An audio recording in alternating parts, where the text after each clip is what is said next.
yang sangat penting di dalam perjanjian lama karena berkaitan dengan ibadah yang berkenan kepada Tuhan, yaitu kitab imamat. Tuhan berikan kami hati seorang murid, hati yang seorang yang sungguh-sungguh mencari Allah, sehingga dalam kehidupan kami harus bertanggung jawab sepenuhnya. Tidak ada sesuatu yang tidak dilihat oleh Tuhan, sehingga apapun yang kami lakukan, biarlah semua untuk memuji memuliakan Engkau. Maka di hadapan Tuhan, jika ada dosa sekecil apapun, Tuhan akan murka. Maka kami tahu bahwa kami tidak mungkin mencapai satu keinginan, satu standar kekudusan Allah. Karena dalam setiap jalan hidup kami seringkali menyeleweng, kami seringkali masuk dalam kenajisan, masuk di dalam hidup yang kotor, dan juga bukan hanya kepada diri kami sendiri, tetapi juga kepada orang lain, baik perkataan, perbuatan, ataupun dalam pikiran kami dan dalam hati kami yang menyimpan banyak dosa. Tuhan, kami serahkan, biarlah kami belajar, dan biarlah Roh Tuhan akan menuntun kami, sehingga kami semuanya mendapatkan satu hati yang sungguh-sungguh dikenan oleh Tuhan, karena Kristus menjadi puncak berita penggenap dari kitab imamat. Terima kasih Bapa, kami serahkan hati kami siap mendengarkan firman-Mu. Di dalam nama Tuhan Yesus kami serahkan doa kami ini. Amin. Silakan duduk kembali.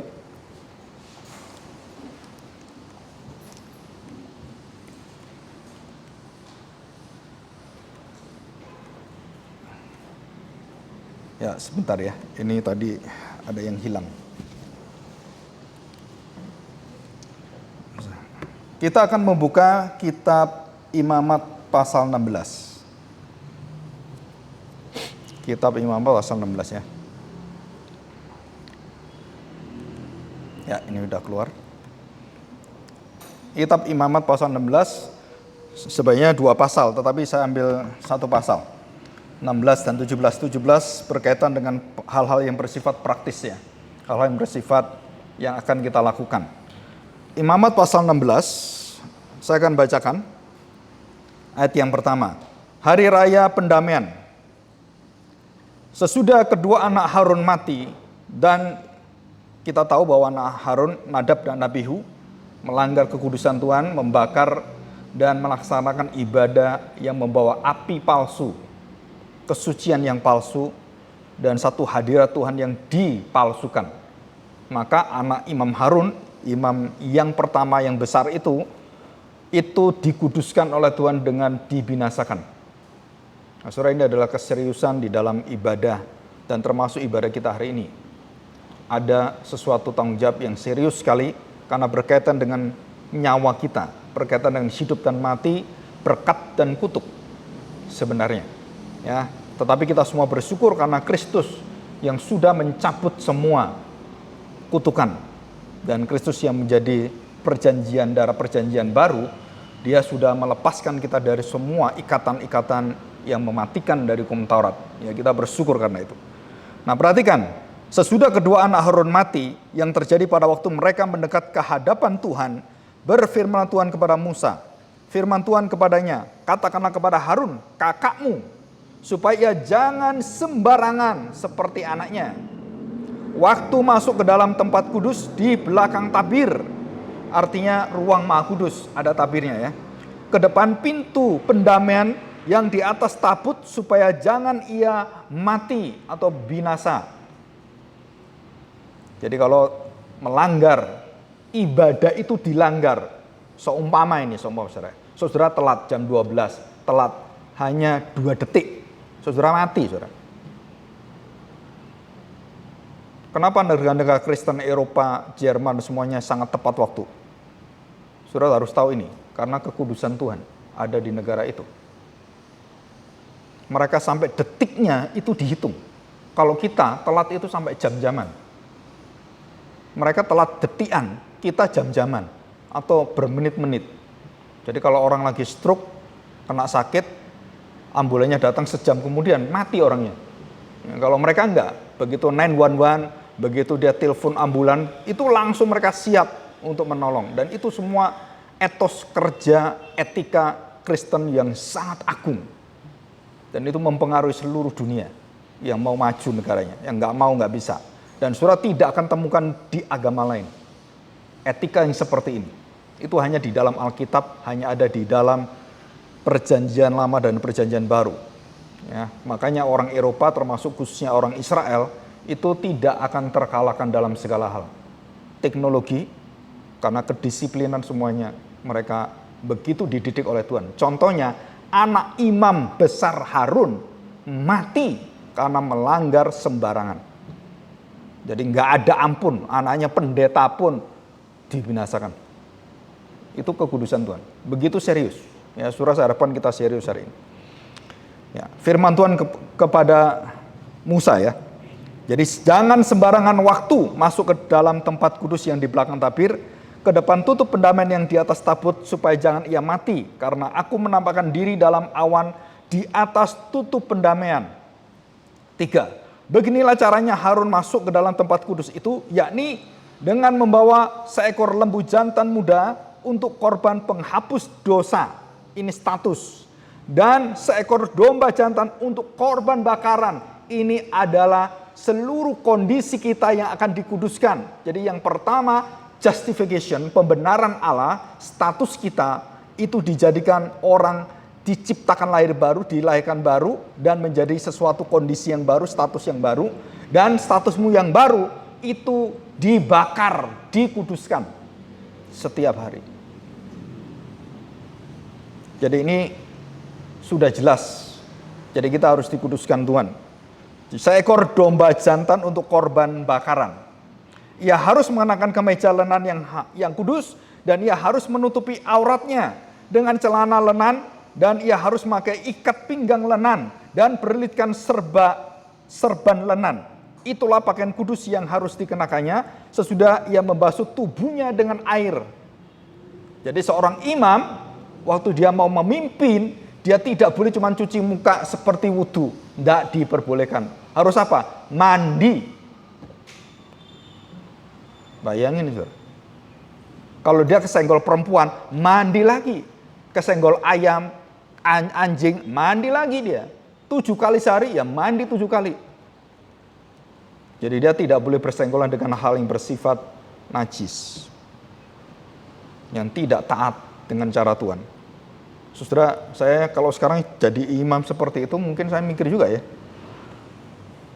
Jadi semua jalan mau kemana, ini harus hati-hati saya. Ketemu orang harus hati-hati, dan itulah imam. Ya, kondisinya sangat diseleksi oleh Tuhan dan dipisahkan. Nah, saudara, saya tidak membaca seluruhnya, saya baca ayat yang ke-5. Dan umat Israel ia harus mengambil 2 ekor kambing jantan, perhatikan, 2 ekor ya, untuk korban penebus atau penghapus dosa, dan seekor domba jantan untuk korban bakaran. Sama ya. Yang kemudian kita lihat ayat yang ke-9. Lalu Harun harus mempersembahkan kambing jantan yang kena undi bagi Tuhan itu, dan mengolahnya sebagai korban penghapus dosa, dan itu untuk Tuhan. Ini status, dan di hadapan Tuhan kami mati, kami dibakar, kami sudah di dalam kematian dosa-dosa kami. Nih kami mati, dan Tuhan kemudian terima itu. Itu posisi pertama. Yang kedua kita lihat ya, tetapi kambing jantan yang kena undi bagi Azazel haruslah ditempatkan hidup-hidup di hadapan Tuhan untuk mengadakan pendamaian Yom Kippur, di the Day of Atonement. Apa artinya? Hari raya pendamaian setahun sekali, dan dipimpin oleh imam besar yang diseleksi begitu ketat, dan yang diperbolehkan masuk itu hanya imam yang dinilai yang paling puncak tertinggi, yang paling suci, kudus, taat, dan tidak boleh sembarangan. Dan itu harus diselidiki oleh imam yang lain. Wah, luar biasa, saudara. Hidup yang disiplin seperti ini sangat tidak mengenakan. Tetapi kalau mau hidup kamu berbahagia tanpa disiplin, omong kosong. Kebahagiaan tanpa disiplin itu omong kosong.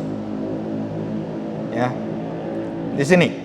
Dan dipersembahkan kepada Azazel. Apa Azazel? Saudara, ada perbedaan Azazel dan Azazil. Azazil itu artinya Lucifer. Azazel artinya Allah Maha Tegak. Allah Maha berdiri, tidak tergoyahkan. Itu Azza. El itu Elohim. Jadi diberikan kepada Tuhan yang tegak dan tidak menerima dosa. Dia tidak berkompromi, dia tidak bergeming. Dan Allah adalah Allah yang tidak mau lihat dosa lagi. Dan kambing itu harus ditendang, diusir, dibuang jauh-jauh. Sejauh timur ke barat. Mazmur 103 ayat 12. Dan ayat itu adalah ayat yang berkaitan dengan Ibrani ini, saudara. Kambing ini, kambing Azazel atau scapegoat. The goat of removal. The goat of exile. Kambing yang dibuang. Apanya kambing dibuang? Kambing itu diumpamakan bahwa inilah dosa-dosa kita dan semua salah kita itu dibuang ke kambing ini dan kambing ini dibuang jauh-jauh sejauh timur ke barat. Ya, nanti kita bahas sedikit ya tentang artis Jawa Timur ke Barat kalau kita sempat.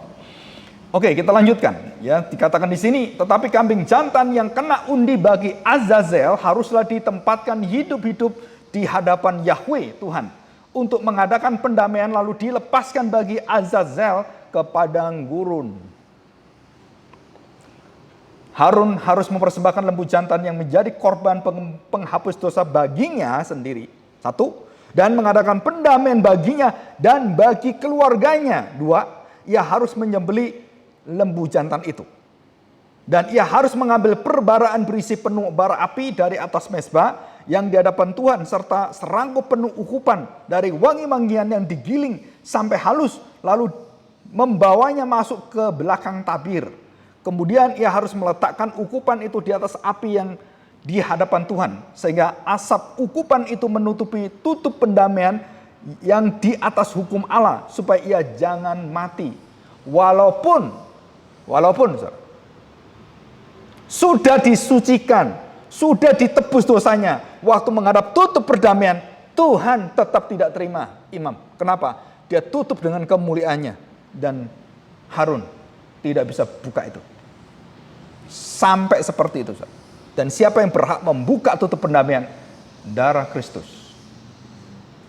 Jadi perjanjian lama selamanya tidak diizinkan untuk melewati tutup pendamaian. Lambang dari Kristus. Di salib itulah Kristus membukakan, dan tabir bait suci yang bertahun-tahun, ribuan tahun tertutup itu akhirnya dikoyak oleh Tuhan. Dan barulah bukan dari kaki menuju kepala, tapi dari kepala menuju ke kaki. Dan itulah keselamatan kita. Bukan dilakukan dengan usaha manusia, tetapi dengan anugerah kepala Yesus. Barulah kamu dijalankan sampai ke kakinya. Dan itulah iman Kristen. Iman Kristen bukan saya diselamatkan karena saya melakukan perbuatan baik, karena saya beribadah, karena saya berpuasa. No. Karena Kristus mati bagimu. Tanpa jalan itu, tidak ada gunanya kamu 1000 kali, 1.000.000 kali jongkok, berdiri jongkok, nggak ada gunanya. Semua ritual itu di hadapan Tuhan menjijikkan. Tanpa tanda perjanjian menunjuk pada Kristus. Ya, nah kita lihat ini. Lalu ia harus mengambil sedikit dari darah lembu jantan itu dan memercikkannya dengan jarinya ke atas tutup pendamaian di bagian muka. Dan ke depan tutup pendamaian itu harus memercikkan sedikit dari darah itu dengan jarinya 7 kali. Ya, arti 7 kali itu adalah angka kesempurnaan. Semua ciptaan berkaitan dengan 7 hari. Nah, terus kemudian kita lihat ayat yang ke-15. Ya. Dengan demikian ia mengadakan pendamaian bagi tempat kudus itu karena segala kenajisan orang Israel, dan karena segala pelanggaran mereka, apapun juga dosa mereka, demikianlah harus diperbuatnya dengan kemah pertemuan yang tetap diam di antara mereka di tengah-tengah segala kenajisan mereka. Seorang pun tidak boleh hadir di dalam kemah pertemuan bila Harun masuk untuk mengadakan pendamaian di tempat kudus sampai ia keluar setelah mengadakan pendamaian baginya sendiri, bagi keluarganya, dan bagi seluruh jemaah orang Israel. Ya. Kemudian ia harus pergi keluar mezbah yang ada di hadapan Tuhan dan mengadakan pendamaian bagi mezbah itu. Ia harus mengambil sedikit dari darah lembu jantan dan dari darah domba jantan itu dan membubuhnya pada tanduk-tanduk mezbah sekelilingnya. Kita lihat ayat 19. Ayat 19, kemudian ia harus memercikkan sedikit dari darah itu ke mezbah itu dan dengan jarinya 7 kali akan mentahirkan serta menguduskan dari segala kenajisan orang Israel. Ibadah kita itu ini, saudara. Ada 3 hal penting dalam ibadah, nanti saya bahas. Setelah selesai mengadakan pendamaian bagi tempat kudus dan kemah pertemuan serta mezbah, ia harus mempersembahkan kambing jantan yang masih hidup. Dan Harun harus meletakkan kedua tangannya ke atas kepala kambing jantan itu, scapegoat, the goat of removal, Azazel, yang tadi dikatakan. Dan mengakui di atas kepala kambing itu, di atas kepala kambing, segala kesalahan orang Israel dan segala pelanggaran mereka, apapun juga dosa mereka, ia harus menanggungkannya semuanya, dilemparkan ke kambing jantan itu. Bukan berarti nanti kambing-kambing masuk surga, karena dia yang berjasa menanggung dosamu. Saya percaya tidak ada kambing di surga, karena surga bukan tempat binatang. Surga tempat manusia yang kudus. Jadi di surga jangan cari binatang. Ya, ini semua lambang dan selesai di dunia. Dikatakan di sini, dikatakan segala pelanggaran mereka, apapun juga dosa mereka, dan dilemparkannya kepada kambing itu, menanggung semuanya itu ke atas kepala kambing jantan itu, dan kemudian melepaskannya ke padang gurun dengan perantaraan seseorang yang sudah siap sedia untuk itu, dan dibawa diusir semua.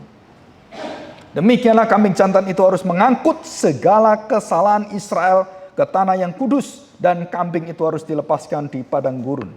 Nah, kita sampai di sini. Nah, saudara, kita lihat, kita membahas apa sih itu kitab imamat.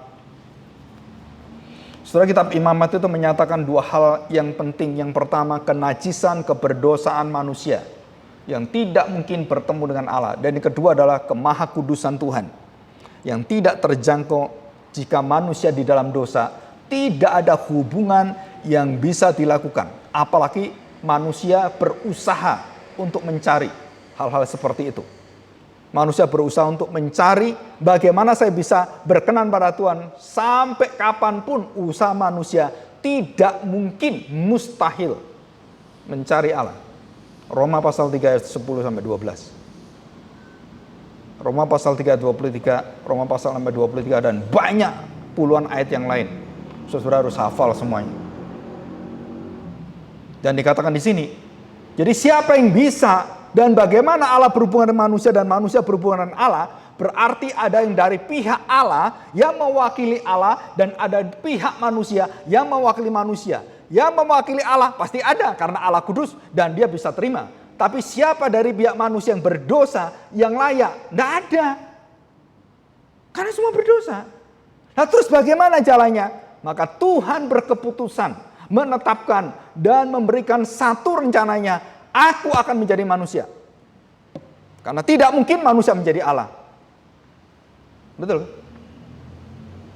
Allah jadi manusia sangat mungkin. Tapi manusia jadi Allah nggak akan mungkin. Maka semua agama menentang Kristus dan membenci Kristus.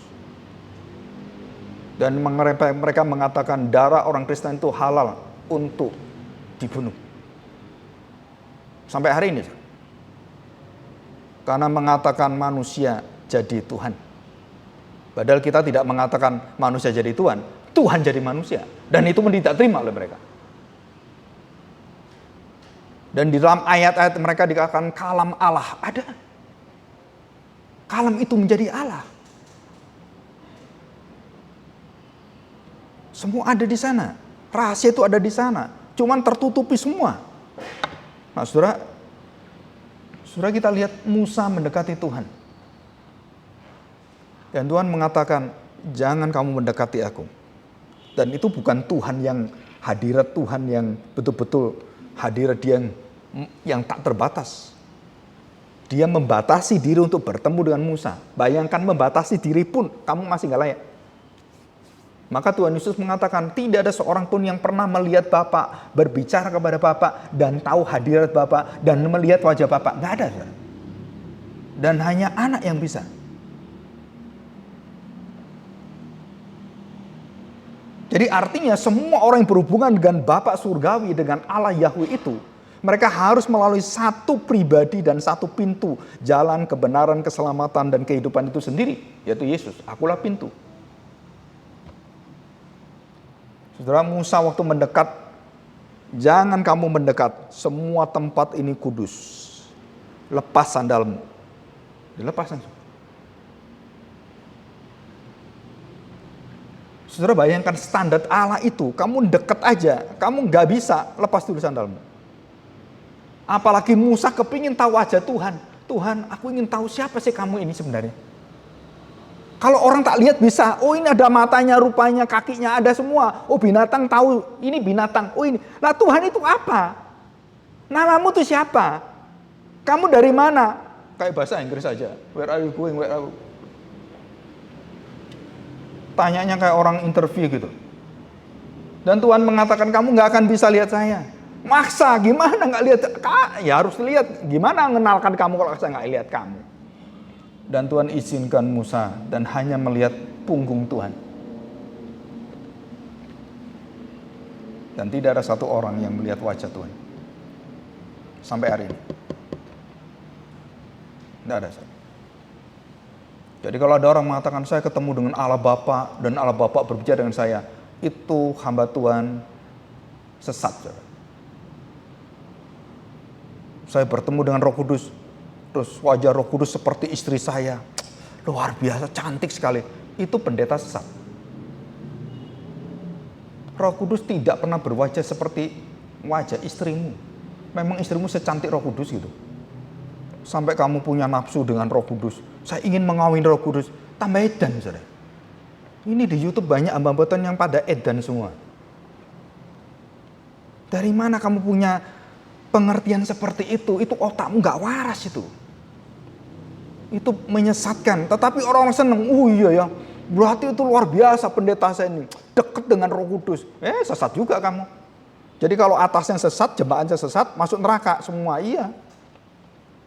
Tuhan, Tuhan, semua teriak-teriak seperti itu. Tuhan mengatakan, aku tidak kenal kamu. Kamu pembuat kejahatan semua. Kamu itu jahat sekali. Kamu menodai kekudusanku. Saudara, jadi kalau kita lambangkan, kita gambarkan, Allah itu seperti matahari. Yang punya kuasa, yang membakar kamu, dan punya kuasa untuk menyelamatkan kamu. Matahari itu kalau kita bisa melihat kebaikan dan positif negatifnya, kita akan tahu. Jadi orang-orang yang dekat dengan kekudusan Allah yang ada dosanya, mati semuanya, binasa semuanya, dan diusir oleh Tuhan. Tetapi orang-orang sudah dibenarkan oleh Tuhan, orang sudah ditebus oleh Tuhan, masuk dalam hadiratnya, penuh dengan sukacita, dan itu kita terima semua nanti di surga. Di surga tidak ada matahari, karena kemuliaan Tuhan menyinari kemuliaan kita. Jangan cari jam berapa ya kita mau ke gereja. Nggak ada di surga ke gereja. Kita berhenti ke gereja, puji Tuhan ya. Coba kalau kita di surga masih ke gereja. Susahnya kayak apa kita? Gedenya kayak apa gereja itu? Karena miliaran orang Kristen kan. Di tempatnya di mana? Saudara, karena kita berpikir space and time. Batas waktu, ruang seperti ini dan semuanya terbatas, saudara. Kita nanti keluar dari batasan ini ke dimensi surgawi. Dan itu beda sekali, saudara. Nah, saudara kalau belajar ilmu dimensi bagus sekali. 1 dimensi, 2 dimensi, 3 dimensi. 1 dimensi semuanya tuh lempeng, garis lurus semuanya. 2 dimensi semuanya berbentuk kotak semuanya. Dan tidak ada volumenya, tidak ada tingginya. Nah, begitu 3 dimensi baru kelihatan wujudnya, bentuk orangnya. Karena ada tinggi badan, semua ada. 4 dimensi mulai kelihatan di situ, warna-warna mulai ada. Dan 5 dimensi sampai ke 7 dimensi. Saudara, kita mengerti Tuhan hanya 1 dimensi, Tuhan 7 dimensi. Beda pikiran Tuhan pikiranmu, jalan Tuhan dengan jalanmu. Dan kita lihat di dalam Alkitab semua jalan Tuhan itu mereka banyak menyeleweng. Abraham menyeleweng, Nuh menyeleweng, semua menyeleweng, saudara. Adam juga menyeleweng, Musa menyeleweng juga. Daud, apalagi Daud. Dosanya kayak apa itu? Mandi dosa dia. Salomo bukan mandi dosa lagi, kecebur dalam dosa dia, kecebur sumur dia. Nggak bisa bangun-bangun. Dan dia mengatakan hidup semua sia-sia. Dari sia-sia menuju sia-sia. Saudara, ini adalah satu kekudusan Tuhan yang tidak boleh dipandang ringan. Dan itu yang diajarkan kitab Imamat. Semuanya harus cara Tuhan, keinginan Tuhan, kehendak Tuhan, dan semuanya dari Tuhan semuanya. Nggak ada satupun dari manusia. Jadi masuk dalam kondisi hadirat Allah, saudara-saudara harus dibenarkan, dikuduskan, dan dimurnikan. 3 hal ini. Dibenarkan, dikuduskan, dan dimurnikan. Nah, arti gereja kita adalah gereja Puritan, adalah gereja yang dimurnikan. Dan seluruh ibadah kita ini harus semurni-murninya, tanpa unsur yang lain, kita betul-betul untuk Tuhan. Bukan untuk diri saya, bukan untuk talenta saya, bukan untuk saya mau pamer, bukan untuk saya supaya dilihat orang, supaya ada kerjaan di rumah saya nganggur, saya datang ke gereja. Bukan itu, saudara.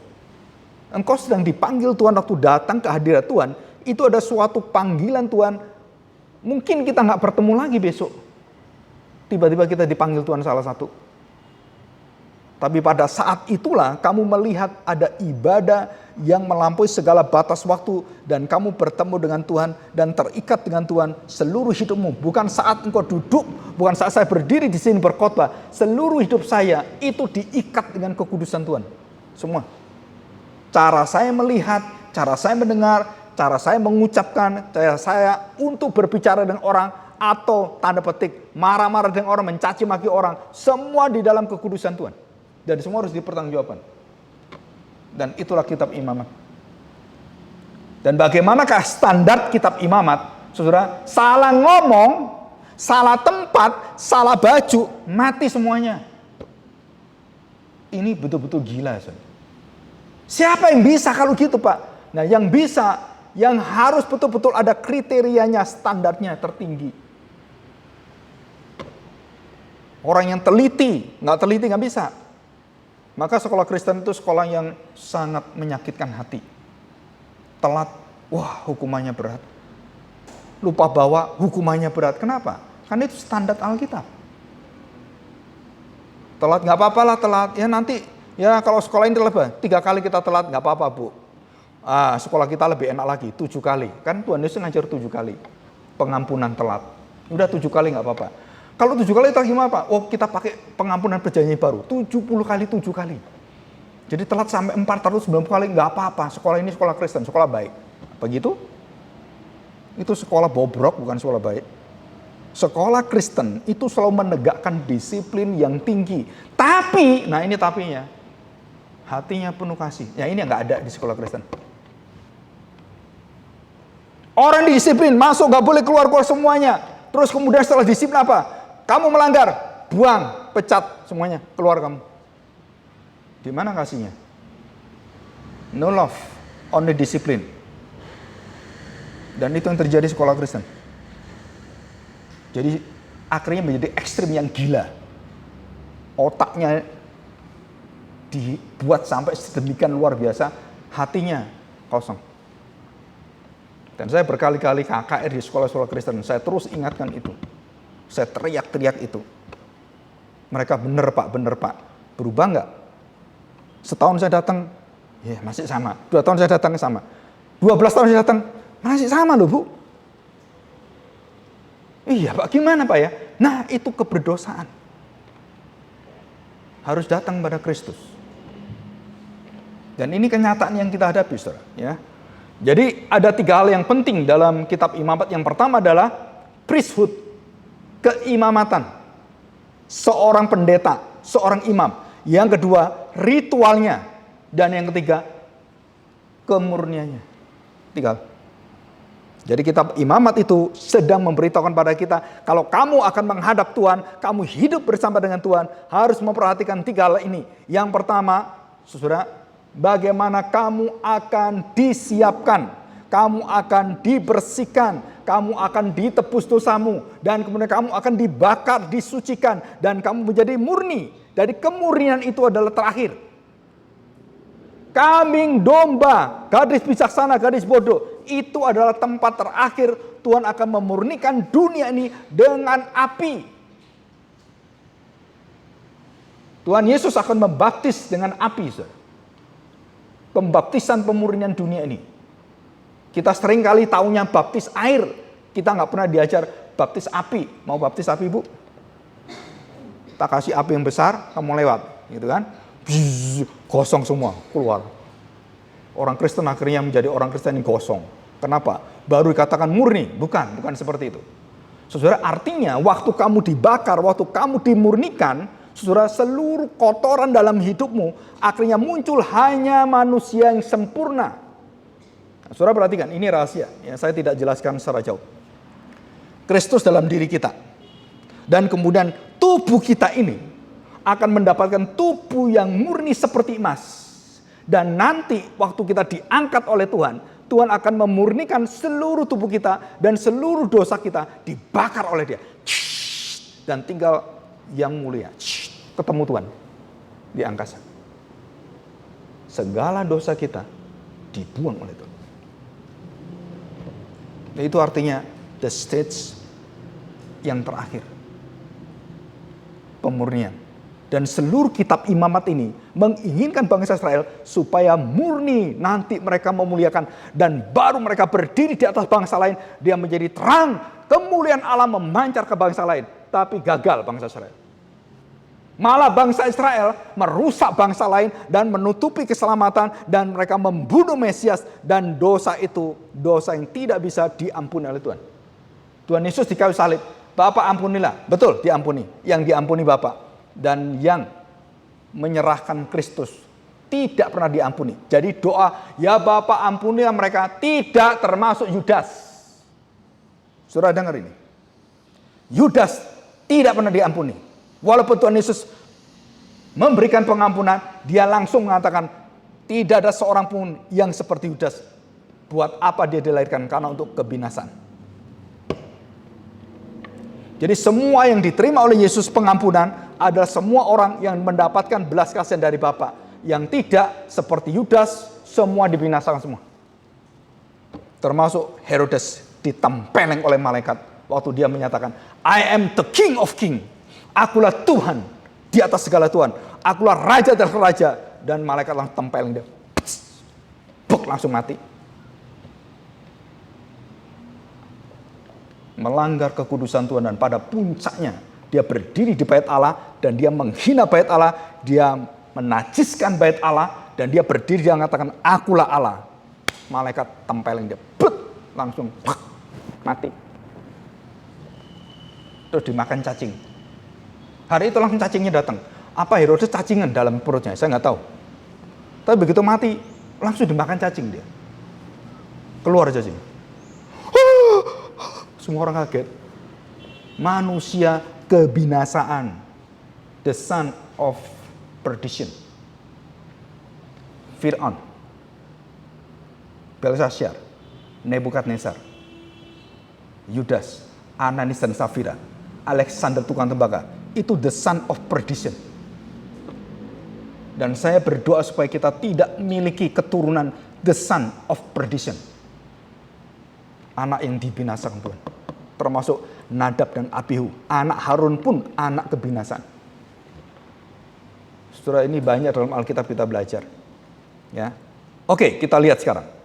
Saudara perhatikan, di hadapan Allah Bapa, selama ada semua pengorbanan, tidak pernah satu kalimat dari Bapa Surgawi dari Allah yang mengatakan, oh ini loh, ibadah yang aku kenan, ibadah yang aku terima. Tidak ada satu kalimat pun yang pernah Tuhan ucapkan ini kepada seluruh ibadah yang ada. Baik itu mulai dari Adam sampai terakhir Maleaki. Saudara, tidak ada ibadah kecuali satu ibadah. Kecuali satu saat di mana Kristus sedang beribadah dan dia sedang dilantik di Sungai Yordan. Dan kemudian Yohanes melihat apa yang sudah diberitakan kepada dirinya, visi itu. Dia akan datang dan Mesias. Dan waktu Yesus datang, Roh Allah memberitahu, itulah Mesias. Yohanes tidak tahu.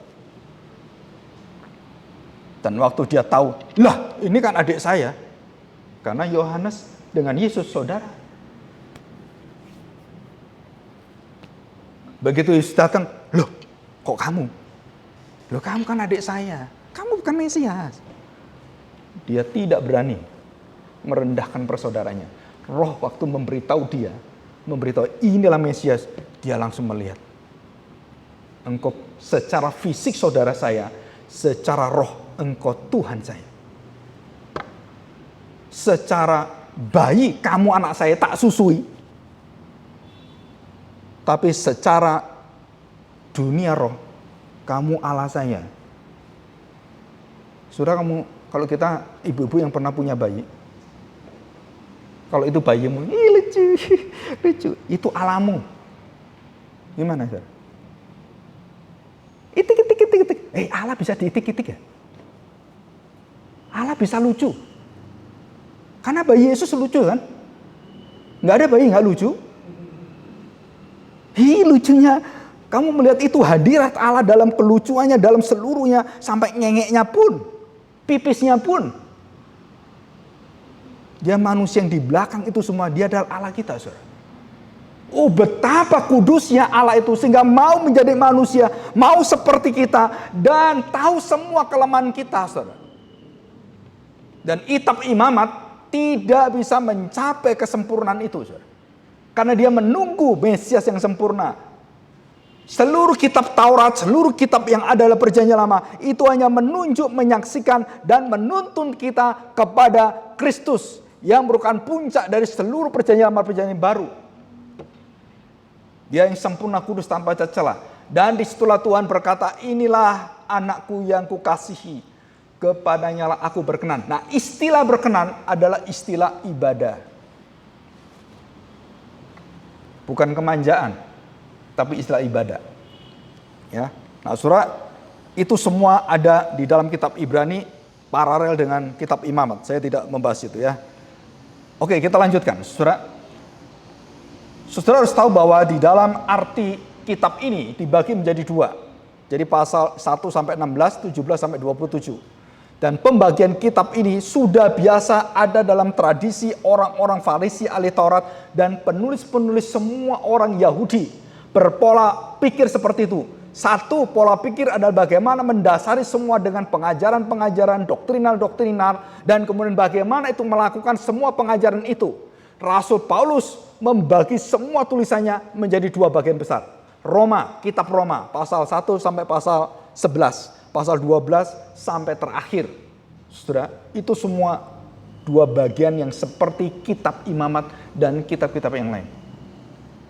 Jadi sampai ketulisannya pun, dia ngarangnya pun, semua dipengaruhi dengan cara berpikir kultur Yahudi. Dan semua tulisan Rasul Paulus itu sangat Yahudi sekali. Tentang tiga hal yang dia jelaskan semuanya. Karena dia seorang Yahudi, seorang Ibrani. Dan semua pola Ibrani berpola dari Tuhan semuanya, saudara. Jadi pikiranmu adalah pikiranku, tulisanmu adalah hatiku. Dan semua yang dituliskan dalam kitab Ibrani dan semua orang-orang Ibrani itu, semua bernuansa secara teologis adalah bersifat rohani. Dan itu keindahan, ya. Saudara, saya tidak membahas tentang lebih panjang lebar. Nah, sekarang kita belajar tentang Yom Kippur, ya, tentang scapegoat. Nah, ini, ya. Oke. Saudara, kita lihat kebutuhan paling mendasar manusia. Ya. Saya tanya sekarang, Pak, kebutuhan kita masa pandemi ini apa? Kebutuhan kita masa-masa yang dalam kondisi seperti apa? Banyak orang katakan, wah kita butuh vaksin. Kita butuh untuk supaya COVID ditaklukkan. Saudara, dari zaman dulu penyakit selalu muncul dan tidak ada penyakit. Masalahnya waktu manusia menghadapi seluruh kondisi yang ada, yang dibutuhkan apa? Alkitab hanya mengatakan satu kebutuhan dasar manusia. Apa, saudara? Diterima oleh Allah, dilayakkan oleh Allah, dikuduskan Allah, dan harus dibersihkan dari dosanya. Jadi seseorang yang memberitakan tentang masalah COVID harus membawa COVID itu ke dalam kondisi manusia berdosa. Karena kenyataannya saudara, semua ada obatnya, rusaknya manusia nggak ada obatnya. Saudara akan melihat bagaimana rusaknya dunia ini setelah pandemi ini atau jadi endemi. Seluruh penelitian dunia menyatakan manusia menjadi tidak aktif. 60% manusia menjadi lebih malas 2 kali lipat. Dan anak-anak yang muda yang bergerak itu menjadi 10 kali lebih non-aktif. Ini kondisi gila dunia ini, saudara. Terus kemana mereka semua? Melakukan dosa. Karena tanpa pengawasan dan semua orang itu menjadi pribadi dengan masing-masing dengan tanda petik kuburannya sendiri semua. Saudara bayangkan di Jepang sudah lebih 1 juta orang alienation, menyendiri, yang dinamakan penyakit hikikomori. Dan mungkin anak kita juga seperti itu, tapi nggak separah yang di Jepang. Jadi makan, minum, main game di ruangan yang satu dan berpuluh-puluh tahun di sana. Hanya keluar kalau ngengek doang. Kalau bisa ngengek di situ, ngengek di situ dia. Mandi di situ dia. Sampai ditanyain, itu semua kondisi semuanya. Dia sangat menikmati dengan kesendiriannya. Dan semuanya ada semuanya. Dan menyenangkan dia di tempat yang kosong itu. Bukan kita jalan-jalan di mall seneng. Enggak, mereka enggak seneng semua. Mereka seneng main game. Mereka seneng dengan dunia sendiri. Dan sampai mati mereka mengubur dirinya sendiri di dalam kesenangan, kenikmatan. Dan yang membinasakan itu. Dan ini kondisi dunia. Dan ini adalah dosa. Kita berperang dengan situasi kondisi yang mematikan dunia sekarang ini. Saudara, ini serius sekali. Karena PBB semua sudah memperingatkan dari awal apa yang akan terjadi. Dan banyak hal yang akan terjadi. Dan dunia akan menjadi dunia bertatanan baru. Lebih bobrok. Bukan lebih baik. Saudara. Dan kejahatan sekarang meningkat. Dan lebih gila lagi, bunuh diri meningkat 5 kali lipat. Di Jepang dan sekarang ini Shanghai lagi banyak orang bunuh diri karena nggak boleh sana, nggak boleh sini, mereka nggak bisa apa-apa. Daripada saya mati kelaparan, dia terjun dari tingkat 23, 40, 47, semua terjun. Ada yang suami istri, ceprok, mati semua. Semakin mudahnya dosa-dosa itu terekspos semua, saudara. Dan bagaimana kita melihat ini? Kebutuhan manusia bukan vaksin. Secara kita lihat kondisi sekarang betul vaksin itu. Tapi bukan vaksin, saudara. Kita butuh Kristus. Dunia ini butuh juru selamat. Jiwamu. Karena yang dihantam oleh kekuatan kegelapan dengan adanya COVID-19 ini adalah jiwa-jiwa manusia dihancurkan, dirusak semua. Dan kita diikat dengan kekuatan yang anak kita nggak akan bisa keluar. Kecuali Tuhan yang patahkan itu, saudara. Dan inilah kondisi keadaan kenajisan bangsa Israel, kenajisan zaman kita. Kan kita harus mau hidup seturut dengan firman Tuhan. Saudara, ada seseorang yang mendoakan anaknya tiap hari kepalanya dipegang, tiap hari dipegang, tiap hari dipegang. Anaknya begitu nakal, begitu dia nggak peduli, senakal-nakalmu, scapegoat saya akan berikan padamu. Tuhan doakan. Dan itu doanya orang Israel semua. Orang tua Israel mendoakan anaknya seperti Ayub, seperti Abraham mendoakan. Supaya Tuhan jaga, lindungi, dan tiap hari dia doakan. Saya tanya saudara, saudara doain anakmu nggak tiap hari kayak gitu? Anak saya pengen jadi orang pinter pak, jadi orang yang kaya. Mungkin kamu jadi setan. Kita pengen anak kita itu seperti dunia. Orangnya pinter, nanti orang hebat gitu. Kita ngarahkan anak kita jadi keturunan setan. Doakan anakmu supaya taat pada Tuhan, mengerti firman Tuhan, sungguh-sungguh hidup bersama dengan Tuhan. Itu yang kamu doakan. Bukan doa seperti dunia. Doa aja enggak, gimana kepingin? Nah saudara, jika kita punya masalah karena banyak hal kita tidak di dalam doa kita. Apalagi suami istri, bersatulah dalam doa di hadapan Tuhan.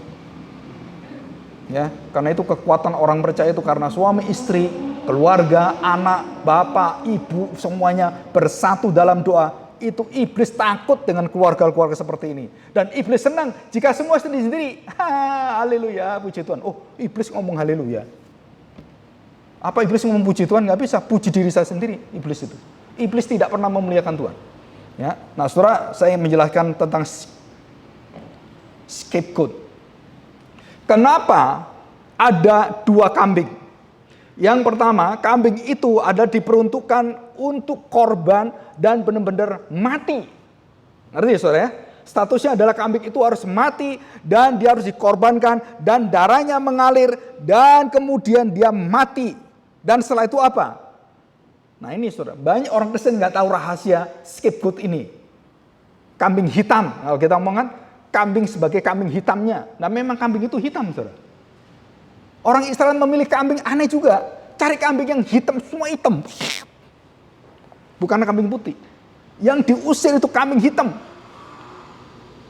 Mereka cari keturunan kambing hitam. Dan khusus keturunan kambing hitam itu disimpan untuk apa? Scapegoat. Maka ada istilah kambing hitam. Black goat. Gitu kan? Wah saya kok di kambing hitam kan? Nah itu istilah itu. Nah saudara, kambing yang dibuat sebagai satu pengorbanan, yang pertama mati dan dia memberikan nyawanya, yang kedua apa? Kambing ini, saudara, diusir dan semua dosa kita ditimpakan pada dia. Setelah itu selesai apa? Dijauhkan Tuhan dari timur ke barat. Apa artinya timur ke barat?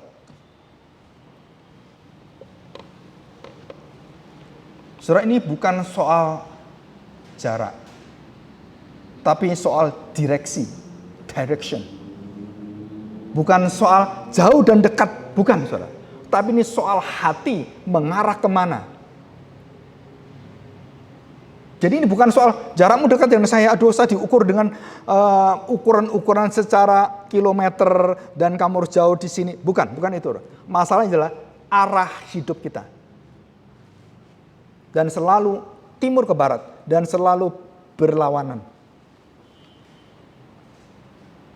Kalau kita adalah orang-orang mencintai Kristus, mencintai kebenarannya, mencintai firman-Nya, semua hidupmu pasti kamu akan semua yang bersifat dosa-dosa, kamu buang ke scapegoat. Dia jauh dari hadapanmu. Dan itu satu perlawanan, satu menghindar dan tidak bisa mencampuri lagi.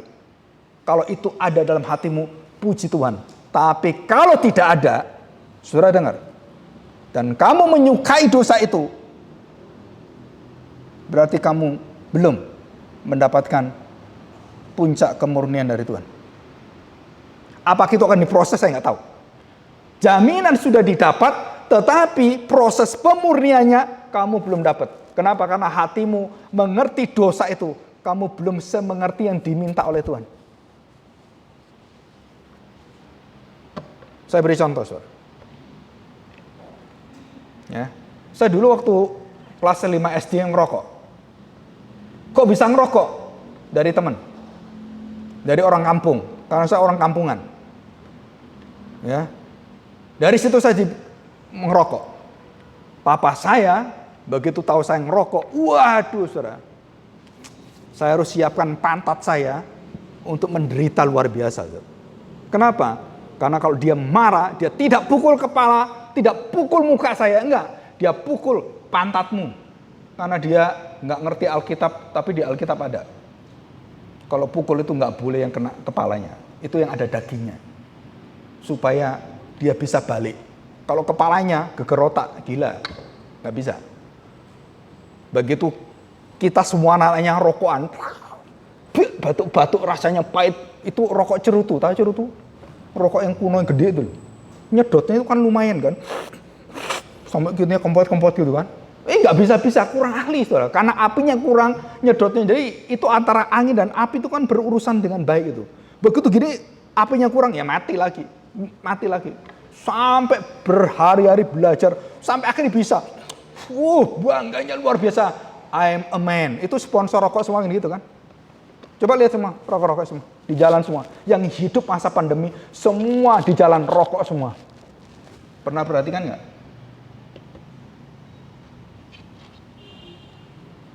Adventure. Laki-laki seperti ini. Dilambangkan dengan apa? Naik ke bukit-bukit, terus kemudian terbang ke angkasa. Jago, laki-laki. Artinya apa? Laki-laki itu harus merokok. Gampangnya gitu loh bahasanya. Kalau kamu nggak ngerokok, banci. Nggak ngerokok, bukan laki-laki kamu. Ini filsafat dari mana? Pandangan hidup dari mana yang rusak seperti ini? Waktu papa saya melihat saya bau rokok, dia tanya mama saya, anak-anakmu kemana tadi? Ini kok bau rokok ini? Siapa yang ngerokok di sini? Bau rokok ini. Dia marah luar biasa. Panggil anak semua. Siapa yang ngerokok? Acung tangan, semua yang ngerokok. 4 semua angkat tangan. Kamu semua ngerokok. Memang tak ajarin ngerokok? Enggak apa. Kenapa kamu ngerokok? Ikut-ikutan. Ikut sana. Ikut papamu sana. Ini bukan papamu, ikut sana. Diperingati. Rokok lagi tak pukul kamu semuanya. Iya apa? Saya tanya, rokok lagi enggak? Namanya orang berdosa, ya ingin nyoba lagi. Ketahuan, nggak ada ampun, saudara. Papa saya ambil penjalin, kursi yang dulu kan ada kursi yang dari penjalin ini kan, yang karet yang kayak kabel itu kan. Satu-satu sini. Mulai yang paling atas, kuku saya pertama. Pantat. Dijebret, saudara. Waduh, saudara. Yang namanya anak yang lebih gede, jebretannya gede, saudara. Waduh, yang kecil, saya itu kan paling kecil. Waduh, udah rasanya pantat saya udah panas walaupun gak dipukul, saudara. Kenapa? Begitu kerasnya, jebret gitu. Tahan dia, pergi. Coba lagi tak tambah 2 kali, coba lagi tambah 4 kali, coba lagi 8 kali. Dan kalau terus-terusan, tak buang kamu jadi anak saya. Waktu saya yang terakhir, untung papa saya itu ngerti anak kecil. Dia nggak sebesar dia pukul kukunya yang SMA itu. Dia pukul, ya walaupun kecil, saudara. Seminggu nggak selesai, saudara. Jalernya itu loh. Duduk pun nggak enak, saudara. Sampai kita berempat tertawa-tertawa sendiri. Kenapa? Waktu duduk ini, jadi saling tertawain satu sama lain. Ini anak-anak nakal ini.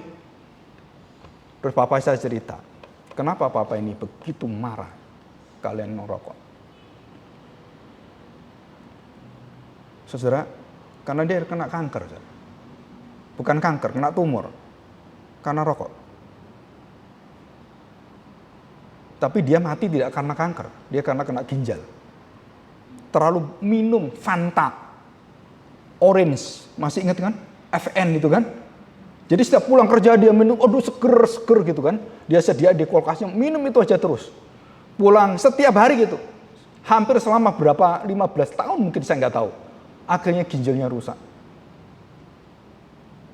Tapi tumornya akhirnya diambil. Nah, papa saya kenapa marah? Karena akibatnya itu kamu tidak tahu. Kamu sekarang melakukan pekerjaan yang kamu tidak tahu apa akibatnya. Jadi supaya kamu tahu, tak kasih ini loh akibatnya di depan. Supaya kamu ngerti, tak hajar kamu. Dan sampai hari ini kita semua tidak ada satu yang rokok. Dan kita sadar betul bagaimana kita melihat rokok sebagai sesuatu yang sangat menyesatkan. Yang sangat merusak hidup saya. Dan kita sadar betul dan kita tidak mau pegang lagi rokok. Walaupun kita bukan pecandu rokok. Nah, itulah scapegoat. Itulah hidup Kristen. Kalau kita sudah tahu bagaimana rasanya dosa itu dan bagaimana kita melihat dosa menjijikkan, kamu sudah masuk dalam taraf pemurnian dan kamu adalah umat yang akan mendapatkan Tuhanmu bersama dengan engkau selamanya. Dan inilah kekuatan iman Kristen. Waktu membaca kitab Imamat, diatur semuanya. Kamu harus menutup auratmu, kamu harus melakukan seperti ini dengan kain ini, dan seluruh ritualnya itu diatur oleh Tuhan. Saudara harus tahu, semua ritual yang diatur oleh Tuhan itu sampai sekarang menjadi pedoman kesehatan di seluruh muka bumi sepanjang sejarah manusia. Dan itu kitab Imamat. kebersihan perawat, kebersihan semua, itu dasarnya adalah firman Tuhan. Sekolah perawatan keluar dari firman Tuhan. Saudara dengarkan, sejarah perawat itu keluar, itu karena seorang anak Tuhan yang mendirikan semuanya demi kekuatan, yaitu kebersihan. Dan itu berasal dari mana? Firman Tuhan. Jadi sekali lagi, sebagai penutup, ceklah diri kita semuanya. Apakah saya betul-betul menyukai dosa itu? Atau saya sudah merasakan betapa dosa itu menjijikkan? Saudara-saudara masuk dalam pemurnian. Menentukan engkau bersama dengan Tuhan selamanya atau engkau terlepas dari Tuhan. Kamu dibuang dosamu atau kamu mengambil dosamu. Kitab Imamat mengatakan, lepaskanlah seperti kambing itu. Dibuang dosamu jauh-jauh. Jangan lagi kamu lihat terus. Nanti kamu balik lagi. Kenapa? Karena iblis yang keluar, roh iblis yang keluar dari seorang yang sudah diusir, bawa konco-konconya lebih banyak dan masuk dalam dirimu dan kamu binasa. Kita berharap kita bertobat dengan sejati di dalam kekudusan Tuhan. Ya, mari kita berdoa. Bapa, kami bersyukur di hadapan-Mu. Kami hari ini mendapatkan satu hidup yang sungguh-sungguh berada di hadapan Tuhan. Dalam segala perkara hidup kami, tidak ada yang terluput dari Tuhan. Baik besar kecil, peristiwa apapun, Tuhan Engkau bertahta sebagai Tuhan dan Raja kami. Dan di dalam kehidupan kami ini, kami tahu Tuhan, kami tidak jauh lebih baik dari bangsa Israel. Kami juga seperti mereka. Seringkali kami keras hati, keras kepala, tegar tengkuk. Bahkan kami sering terus melawan arah Tuhan, bukan arah dosa kami. Dan hari ini kami melihat Tuhan di dalam Kristus, scapegoat secara rohani, yang sudah mengangkut dosa kami dan membuang jauh-jauh dan memakukannya di atas kayu salib dan menghancurkan kuasa maut itu. Kami mendapatkan jaminan. Kami memiliki satu kuasa untuk menanggalkan dosa kami, melawan dosa kami, dan mematikan dosa kami yang mematikan kami. Tuhan, kami bersyukur di hadapan-Mu, berkatilah kami hari ini dengan firman yang kudus, yang sempurna, yang kekal. Dan hanya kami kenal di dalam Kristus, Tuhan dan Juru Selamat kami. Terima kasih Bapa, kami serahkan doa ini di dalam nama Tuhan kami Yesus. Amin. Saya serahkan kepada liturgos.